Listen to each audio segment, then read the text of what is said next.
Ilusat pühapäeva hommikut. Me kõik unistame vahel sellest, et kuidas oleks elada, kui meil on lõputult aega. Minu tänane saatekülaline on inimene, kelle elu on praegu ilmselt tunniajalise täpsusega paika pandud, aga võib-olla tal varsti on lõputult aega. Tere, Paavo Nõgene! Tere hommikust! Te olete pea kogu oma elu olnud tippjuht. Kui täpselt teie elu siiamaani paika on pandud, kui kalendri ja kui tunniajase täpsusega te oma elu organiseerite? Ma olen väga kalendripõhine inimene, et mul on isegi kõik oma päevakalendrid säilitatud alates esimesest tööpäevast Vanemuise teatris, nii et seda on kunagi huvitav sirvida. Ja need on ikkagi sellise veerand pool ja täistunni täpsusega kõik paigas, nii et mulle meeldib ise olla organiseeritud ja mulle meeldib, kui siis ka teised sellest kinni peavad, millest on kokku lepitud. Kui pikalt see kalender tavaliselt paigas on? No see sõltub väga erinevatest asjaoludest, et mõned asjad on tööajal ikkagi paigas juba aasta, poolteist, 2 ette, aga loomulikult enamus asju ikkagi tulevad siin viimase nädala jooksul, kujuneb su järgmise nädala tegevuskava. No te üllatasite avalikkust, teatades, et lähete Tallinkist ära ja lähete ära enne, kui tegelikult teie tööleping lõpeb. Miks? Ma olen öelnud, et ma arvan, et on kõige parem, kui juht saab ise aru, et ettevõte vajab tegelikult värskendust. Minu puhul on olnud 3 kriisi viimase 6 aasta jooksul, mis on mind muutnud võib-olla väga konservatiivseks juhiks, et kui nüüd Tallink tulles siis välja majandussurutusest peaks hakkama tegema tulevikku vaatavaid otsuseid, ehk on parem, kui seda teeb värskelt Tallinkisse tulev inimene ja ma annan nii-öelda selle rolli üle, et see oli see kaalutlus, 3 kriisi, 6 aastat, Tallinkis kokku 8 aastat on väga pikk aeg. Kriisid on tulnud teineteise otsa, eks nad selgelt ka kurnavad inimest, nii et arvasin, et hetkel enne ära ootamata 4. kriisi, kuigi see, mis Lähis-Idas toimub, võib pikemas vaates kujuneda selleks 4. kriisiks, et enne on põhjust teatepulk üle anda. Nii et te pidite tegema nüüd otsuse enda kohta. Kui palju selle otsuse tegemine aega võttis? Kui palju te kaalusite? See on küpsenud viimase poole aasta jooksul, nii et ikkagi suhteliselt pikk periood. Mis ajab inimese tippjuhi kohale, kui elu on nii täpselt seal reglementeeritud ja ma saan aru, et enda jaoks üldse peaaegu aega ei ole, et on see mingisugune selline enda proovile panemise soov, et kas ma saan hakkama ja kui palju ma veel saan hakkama? No minu kujunemine ikkagi tippjuhiks on tulnud sedasi redeli astmetelt üles kõndides, et ma alustasin ju Vanemuise teatris tavalise lavavalgustajana 1995. aastal augustikuus ja sealt edasi lihtsalt mind on juhtinud head juhid, kes on avastanud, et ma ilmselt võiksin tegeleda millegagi veel ja ühel hetkel arvas Aivar Mäe, et minust peaks saama tema järel Vanemuise teatrijuht. Järgmisel hetkel kutsus kultuuriminister Rein Lang mind kantsleriks Kultuuriministeeriumisse ja sealt edasi Enn Pant Tallinkisse, nii et see on olnud ikkagi kujunemine. See ei ole olnud see, et ma lapsepõlves tahtsin väga juhiks saada, et lapsepõlves ma tahtsin saada kokaks ja vahepeal tahtsin saada valguskunstnikuks ja väga paljudeks muudeks ametimeesteks, nii et juhiks mina olen ikkagi kujunenud. Paljud inimesed, kes on sel samal positsioonil, on öelnud, et märkamatult on nad kaotanud niimoodi edasi minnes oma sõbrad ja ühel hetkel mõned on kaotanud ka oma perekonna. Kas teil on sõbrad alles? Jah, sõbrad on alles, sõpru on inimestel reeglina ikkagi üsna vähe ja kui nad on tõelised sõbrad, küll nad siis ka sõbraks jäävad, aga loomulikult palju aega kulub tööle, kõigele muule jääb seda aega vähe ja võib-olla ka sellepärast on hea, kui ühel hetkel on võimalik aeg maha võtta. Ma tegelikult olin iseendaga teinud kokkuleppe juba Kultuuriministeeriumis töötades, et kui kantsleri põli läbi saab, siis ma võtan pausi, aga läks teisiti ja vahele tuli Tallink. No need on ikkagi väga erinevad ettevõtted, et kui Vanemuine on ikkagi töötamine keset loomingut, kuigi tippjuht muidugi või teatrijuht peab ikkagi tegelema ka administreerimisega, aga siis ministeeriumis töötamine on mõneti ju bürokraadi töö ja Tallink, see on nagu 100% äri. Mis teile kõige südamelähedasem? Neid kõiki ühendab, aga üks väga tore asi, need on inimesed. Et juhid ikkagi kutsutakse juhtima inimesi. Ei kutsuta teatrijuhti teatrisse selleks, et minna lavale näitlejaks või kantslerid selleks, et hakata ise kõikide asutuste eest korraldama nende asutuste tegevust. Tallinkis ei kutsutud mitte kapteniks, vaid kutsuti samamoodi ettevõtet juhtima, nii et inimeste juhtimine, nendele tingimuste loomine, et nemad saaksid tegeleda sellega, milles nemad on professionaalid, see on juhi ülesanne ja see mind köidabki. Ma olen kuulnud, et inimesed, kes loomingulistes kollektiivides töötavad, juhid samamoodi, et nad rikutakse natuke ära, sest nad töötavad väga eriliste inimestega. Näitlejad, kunstnikud on väga erilised, et sealt on väga raske minna teistsugusesse keskkonda. Ma ei tea, kas teie tunnetasite seda? No ma olen kuulnud, et ajakirjanikud on sama erilised nagu näitlejad ja ooperilauljad ja ega kaptenid laevafirmas on täpselt sama erilised nagu ooperilauljad, nii et kõik on oma valdkonna professionaalid, oma krutskitega ja oma kindlasti ütleme suured isiksused, nii et ei erine see kunstivaldkond sugugi ajakirjandusest, kus teie töötate või siis Tallinkist, kus töötab väga erinevate valdkondade professionaale. Te olite Tallinkis tõenäoliselt kõige hullemal ajal, et algul oli koroona, siis tuli sõda. Mida ettevõtte juht tunneb sellel hommikul, kui on selge, et mitte ükski senine reegel enam ei kehti ja mitte midagi sellist, mida sa oled harjunud tegema või mida su ettevõte teeb, enam teha ei saa? Eks see oli üks väga suur väljakutse ja tagantjärgi võib-olla kõlab ka koledalt, aga tippjuhile väga huvitav, et selline väljakutse tekkis, et võib-olla muidu oleks olnud kõik olekski olnud absoluutselt teistmoodi aga ega juhile sellised väljakutsed, et leida nüüd moodus, kuidas ettevõte tegelikult ikkagi ellu jääks ja kõigest sellest jamast läbi tuleks, on adrenaliini tõstev ja kindlasti inimesele, kellele meeldib kriise juhtida, kindlasti ka väga positiivne väljakutse, et tollel hetkel see loomulikult oli väga karm, väga ränk, tollel hetkel tahtsid, et seda mitte kunagi oleks juhtunud, tagantjärgi vaadates ütlen, et väga põnev väljakutse minule kui juhile.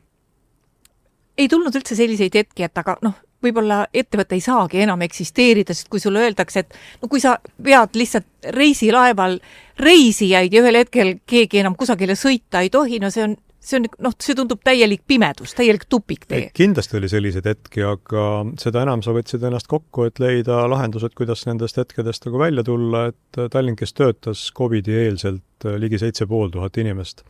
Me olime sunnitud 3500 koondama, 4000 jäid meile palgale, nende pered olid meil palgal, nii et kohustused olid suured nii nende inimeste ees, kes töötasid Tallinkis, nende inimeste ees, kes Tallinki teenuseid kasutasid, kui ka ühiskonna ees, sest Tallink ikkagi on Eesti mõttes väga-väga suur ettevõte. Teie tulete ära, ja te ütlesite ka, et uus juht saab tulla ja mõelda värskelt, et kuidas praegustes tingimustes edasi. Kui palju võimalusi üldse on, et kui sa laevandusfirmaga põhiliselt oled siin Läänemere ühes sopis, kui palju on sul võimalusi ja sa arvestad sellega, et inimesed tahavad sõita Soome ja nad tahavad sõita Rootsi. Kui palju on sul võimalusi mõelda välja veel midagi, mis ettevõtet edasi viiks? Alati on võimalusi. Ma arvan, et keegi ei arvanud 35 aastat tagasi, kui Enn Pant ütles, et nüüd hakkame Tallinkit arendama, et Tallinkist kujuneb selline ettevõte, nagu ta tänaseks on kujunenud. Keegi ei arvanud 20 aastat tagasi, et Tallink ostab ära Soome rahvusliku uhkuse Silja Laini. Nii et ma arvan, et kindlasti on palju ideid. Jah, see kriiside aeg on neid ideid tagasi hoidnud. Tallinkil oli ju vahetult enne COVID-i tulekut väga huvitav plaan, et teha korda linnahall, ehitada sinna taha oma sadam. Ideid on alati, lihtsalt tuleb leida nendeks ideedeks sobiv aeg ja selles mõttes ma olen üsna veendunud, et Tallinkil on positiivsed uudiseid aastakümneteks. Lihtsalt need uudised tulevad välja siis, kui on õige aeg ja mingisugune tulevikutegevus on piisavalt küps. Ma sellest linnahallist tahakski natuke rääkida, et ma just mõtlesin, et kas teie ka vahest arutlete, et mis oleks selle paigaga täna siis, kui ei oleks koroonat tulnud ja selle plaaniga oleks edasi saanud minna? No see on suur spekulatsioon, et kurb on pigem see, et tõesti tänaseks on COVID-i algusest 6 aastat möödas ja linnahall on täpselt samas seisus, nagu ta toona oli, nii et tegu on unikaalse amfiteatri saaliga, mis võiks säilida. Meie nägemusest ta oleks säilinud, multifunktsionaalsus juurde loodud, nii et loodame, et ikkagi ühel hetkel keegi võtab selle hoone ette ja teeb ta korda koos siis mingite tänapäevaste lisafunktsioonidega, on see siis konverents, on see midagi muud, ja et see maja saab taas elule. Mõneti on Tallink oma suhteliselt kõrgete standarditega ja ma pean siin silmas just neid laevu. Inimesed ära hellitanud ja teinekord võib päris šoki saada, et kui sa mõtled, et sa sõidad näiteks Klaipedast Saksamaale, kus sõidavad teised laevafirmad, siis sa ootad midagi sellist, kui sul on Rootsi vahel ja Soome vahel, aga seda ei ole. Vahel on hea ära käia, saamaks aru, kui hea on kodus. Kas selliste kõrgete standarditega suudab jätkata? Tuua pidevalt uusi laevu? Tallink tegelikult suunas või alustas Läänemerel suunamist, et milline võiks see laevanduse standard siin olla, kui 2002. aastal tuli esimest korda liinile Tallinki esimene oma ehitatud laev Romantika. Ja sealt edasi on Tallink ehitanud aeg-ajalt ikka uusi laevu ja ehitab kindlasti ka tulevikus. Aga täna on pigem küsimus selles, et millisele tehnoloogiale need tulevikulaevad tuleb ehitada, sest et kui laev ehitatakse, ta ehitatakse 40 kuni 50 aastaks. Täna seoses kõikide nende rohepöörde teemadega, kütuste küsimustega, milline kütus on lubatud, milline on tulevikukütus, mis oleks võimalikult vähe siis keskkonda kahjustab, et need küsimused on täna kõik alles arutelus ja konsensust merenduses vähemalt selles osas ei ole. Laevatehastest tulevad ikka välja täpselt samasuguste mootoritega laevad, nagu nad sealt viimase 10 aasta jooksul tulnud on. Nii et standard, ma arvan, see on hea, et Tallink on selle standardi kõrgeks viinud. Esiteks on see hea reisijatele, teiseks on see kindlasti eeskujuks ka konkurentidele, kas siis siin samas Läänemerel või kuskil mujal, nii et ma arvan, et eestlased on harjunud üleüldse ja siin Läänemere regioonis või Skandinaavias inimesed väga kõrge standardiga teenustega, ükskõik milliseid teenuseid me vaatame, et heaoluühiskond peab välja paistma ka merelt. Mul käis natuke aega tagasi saates üks koolidirektor, kes osaleb programmis, mis on koolijuhtidele mõeldult, nimelt nad käivad mõnda aega teistes ettevõtetes ja vaatavad, kuidas neid ettevõtteid juhitakse. Ja tema oli just Tallinkis. Ja ta ütles, et teda üllatas Tallinki puhul ja ta võtab selle kindlasti eeskujuks asjaolu, kui palju tähelepanu seal pööratakse inimestele, kes sinna tööle tulevad. Ta ütles mulle, et ta tunneb, et tema uutele õpetajatele, kes uue kooliaasta eel tulevad, ei jõua nii palju tähelepanu pöörata. Et kuidas teie jõuate? Jah, no meil on see kombeks, et me püüame kõikidesse nendesse inimestesse, kes siis Tallinkiga liituvad, kohe alguses üsna palju investeerida aega selleks, et nad saaksid aru, kuhu nad tulevad, mida neilt oodatakse ja õpetame neid, et on hea meel, kui seda on märgatud ja see käib Tallinkiga kaasas. Mis te nüüd ise edasi teete? Mul on veel 2 kuud Tallinkis tööl käia. Ma küll annan juhatuse esimehe rolli üle aprilli alguses, aga jään juhatusse kuni 22. maini selleks, et uuel juhil oleks võimalik siis rahulikult sisse elada. Ja seejärel loodan, et plaanidesse ei tule muutusi ja saan võtta mõneks ajaks aja maha. Lähete reisima? Plaan on reisida, plaan on raamatut lugeda, plaan on teatris käia, kõike seda, mida üks inimene vabast ajast soovib, nii et loodan, et selleks nüüd tekib mõnda aega. Reisite merd pidi ka? Ka merd pidi on plaanis reisida. Missugused on need kõige uhkemad kruiisilaevad või muud laevad, mille valib reisimiseks inimene, kes tunneb reisilaevandust nii hästi kui teie? Ma arvan, et see küsimus ei olegi selles, kui uhked need laevad on, vaid kuhu nad sind viivad ja millist teenust sa konkreetselt tahad. Et mina kindlasti ei jookse reisile laeva, kus on peale minu veel 10 000 inimest või 7 000 inimest, mis need kõige suuremad on, sest et ma arvan, siis ma olen jälle kuskil mingi melu keskel, kus puhkamisest suurt midagi välja ei tule, nii et ma kindlasti eelistan väiksema reisijate arvuga teenusepakkujaid ja valin nende seast. No teie puhul on tegelikult hästi palju spekuleeritud selle üle ja ka küsitud teie käest, et te võiksite minna nüüd poliitikasse. Kas te võiksite minna poliitikasse? Mind jätab poliitikasse minek tööalaselt täiesti külmaks. Miks? Ma ei tea, ma ei tunne, et ma sooviksin seal olla. Ma ei tunne, et see on minu koht ja ma ikkagi sooviksin pigem olla tegevjuhtimistasandil. Jah, ilmselt avalik sektor on mind alati köitnud või siis avalikku ühiskonda teenindavad ettevõtted, ka Tallink tegelikult on avalik ettevõte, on see siis börsi mõttes või see, et ta lihtsalt on nii suur ja ühiskonda niivõrd palju panustav, et ma kindlasti tahaks jääda seotuks ettevõtmisega, mis aitab ühiskonnal edasi areneda, aga ei, poliitikasse ma ei lähe. Aga kutsutakse? On kutsutud, on olnud hea meel neile ära öelda. No, te olete poliitikat ju jälginud, et meil on erinevad poliitilised põlvkonnad ja praegu ilmselt meie poliitikute põlvkond, sõltumata sellest, missugusesse erakonda nad kuuluvad, on ikkagi natuke teistmoodi, kui see oli 20 aastat tagasi. Kas praegune poliitikute põlvkond sisaldab teile usku, et nad viivad Eesti õiget pidi edasi, Eestile kasulikku pidi edasi? Kõik need poliitikud, kes parasjagu on ametis, kas siis Riigikogus või teistes ametites, et nad on ikkagi rahva poolt valitud. Ja mina usun Eesti rahvasse. Mis puutub poliitilisse muutusse, siis jah, et võib-olla sellel ajal, kui peaminister oli veel Andrus Ansip, ma oleksin isegi kaalunud, et võiks minna poliitikasse, aga poliitika, nagu te ütlesite, on väga palju muutunud. Ja täna tõesti ma tunnen, et ma ei soovi olla sellega seotud ja rakendan ennast kindlasti muul moel, nii et eks ühiskond muutub, elu muutub, ka poliitiline kultuur ja poliitika on Eestis muutunud ja eks siis see käib eluga kaasas, et see ei ole ainult kindlasti Eesti küsimus, et ma arvan, et erinevatel ajastutel, erinevatel aegadel on ka teistes riikides nähtud seda, kuidas see riigijuhtimise suund või siis kvaliteet, meetodid, suhtumine, kultuur laiemalt on olnud ajas muutuvad. Mõned sobituvad sellesse, mõned ei sobitu. Mis teid murelikuks teeb? Mis Eestis halvasti võib minna?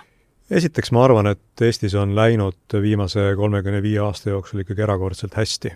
Me oleme vaba riik, me oleme väga kiirelt arenenud, Eesti on väga paljudele eeskujuks.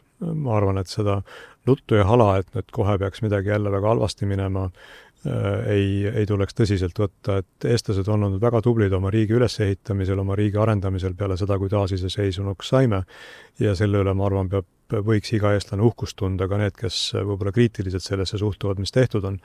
Mina suhtun sellesse suure tänutundega, et ma saan elada vabas riigis, saan elada sellises kvaliteetses riigis, nagu seda on Eesti, meil on väga kiirelt arenenud digiühiskond, meil on teenuste kättesaadavus suurepärane, nii et ainuke, mis võib-olla tasub kuklas hoida, on see sama, et me ikkagi elame suhteliselt hullu naabri kõrval, kelle käitumine võib olla ettearvamatu. Me peame olema valmis selleks, kui ta mingisuguse hullusega meie suunas tuleb. Ja ma usun, et viimased sammud ka tänu suuresti sellele, et Ameerika Ühendriikide president on nõudnud NATO liikmetelt rohkem panustamist kaitsesse, et need on kõik sammud väga õiges suunas. Mida Eesti väga valesti teeb? Ma ei tea, kas Eesti teeb midagi väga valesti, et võib-olla me